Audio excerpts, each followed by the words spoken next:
World suicide prevention day है, क्या महत्व है और क्यों मनाया जाता है? एक्चुअली 10 सितंबर को हर साल आत्महत्या से रोकथाम के लोगों को जागरूक करने के लिए विश्व स्तर पर यह आयोजन किया जाता है। और आज के दिन हम कई प्रकार के कार्यक्रम, अवेयरनेस कैंपेन्स, रैलीज, इस प्रकार की जागरूकता कार्यक्रमों के माध्यम से लोगों को जागरूक करते हैं कि आत्महत्या से बचाव हो सकता है और बहुत ही आसान है इससे बाहर निकलना। इसके लिए और कुछ क्या किया जा सकता है? देखिए, आत्महत्या एक ऐसा विषय है जो कि आप सबसे पहले मेरी बात अगर माने तो आपके पास एक ग्रुप होना बहुत ज़रूरी है। तो आत्महत्या अचानक से नहीं होता। व्यक्ति आत्महत्या के साइन पहले से देना शुरू कर देते हैं। अगर किसी को लगता है कि मुझे इस एक्शंस को करना है तो वो कहीं ना कोई अलार्मिंग साइन आपको देगा, बताएगा कि मुझे अच्छा नहीं लग रहा, मुझे जीने का मन नहीं करता। अपने कॉपी में लिखेगा जीवन नीरस है, किसी भी प्रकार की चीज़ों में सफलता नहीं है, पूरा ब्लैक आउट है।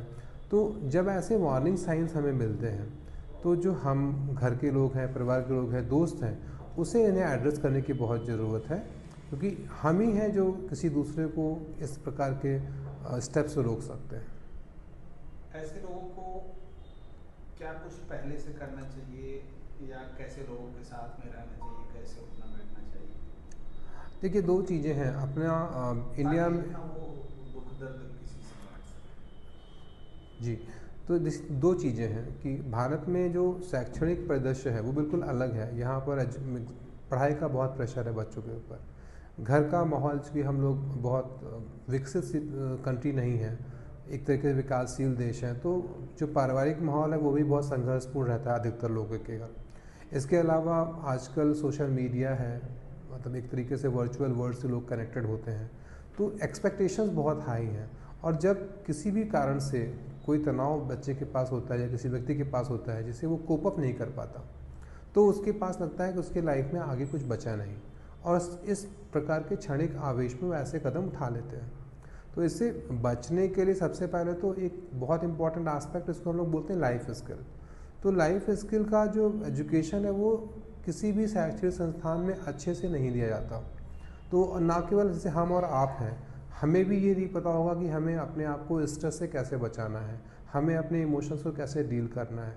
तो जब तक ये शिक्षा दी नहीं जाएगी बच्चों को या आम इंसान को, तब तक वो इस प्रकार की समस्याओं से परेशान रहेगा। तो अगर हम ये कर पाएँ तो हम उनसे बाहर निकल सकते हैं। आजकल युवा पीढ़ी में एक जो शौक है, एक नशा मन, तो नशे के ज़्यादा आदी हो गए, उसके कारण भी कुछ होता है? देखिए, फैक्टर्स बहुत सारे हैं। नशा भी एक प्रमुख कारण है। नशा आपके आत्महत्या के मामलों को बढ़ाने में बहुत आगे देखा गया है, पर केवल नशा ही आत्महत्या का कारण है ये कहना सही नहीं है। तो नशे को हम कारण मान सकते हैं, एक ट्रिगरिंग फैक्टर मान सकते हैं, पर केवल नशा आत्महत्या को जन्म दे जरूरी नहीं। आप लोगों के पास कैसे केसेस ज़्यादातर आते हैं? देखिए, हम लोग चूँकि चिकित्सालय में काम करते हैं तो हमारे पास नॉर्मली कई प्रकार के केसेस आते हैं। मतलब घर पे किसी ने कुछ बोल दिया, तो किसान बैकग्राउंड के लोग हैं तो सल्फास खा लेते हैं। पति पत्नी की लड़ाई हो गई तो गुस्से के मारे किसी ने अपने आप को फांसी लगा ली। ठीक है, लोग रिलेशनशिप में फेल हो गए, किसी का प्यार अच्छा उसको नहीं मिल पाया तो लोग अपने आप को सुसाइड कमिट करते हैं। पढ़ाई का बहुत दबाव है, एग्जामिनेशंस में फ़ेल हो गए तो सुसाइड करते हैं। केसेस हर प्रकार के हम लोगों के हॉस्पिटल्स में आते हैं और हमें उन्हें डील भी करना होता है। इस तरह के मरीजों को कैसे हैंडल करते हैं? देखिए, 3 स्टेप हैं इसके। पहला होता है इमीडिएसी। तो अगर किसी व्यक्ति ने सुसाइड अटेम्प्ट किया है तो पहले तो चिकित्सीय प्रावधान उसके लिए है। तो इमीडिएट इम्पैक्ट जो होता है वो डॉक्टर्स या चिकित्सीय प्रोविज़न होता है। दूसरा होता है इंटरमीडिएट। इंटरमीडिएट का मतलब होता है कि अगर हम सुसाइडल आइडिएशन है, थॉट आ रहे हैं, तो हम कंसल्टेंट साइकेट्रिस्ट से या साइकोलॉजिस्ट के पास जाके काउंसलिंग से बाहर निकल सकते हैं। और तीसरा होता है लॉन्ग टर्म। लॉन्ग टर्म का मतलब होता है कि अगर हमें पता है कि इसके दिमाग में एक बार थॉट आया है तो दोबारा भी आएगा, तो उसे हम इतना एम्पावर करें कि वो दोबारा सुसाइडल थॉट की तरफ ना लौटे।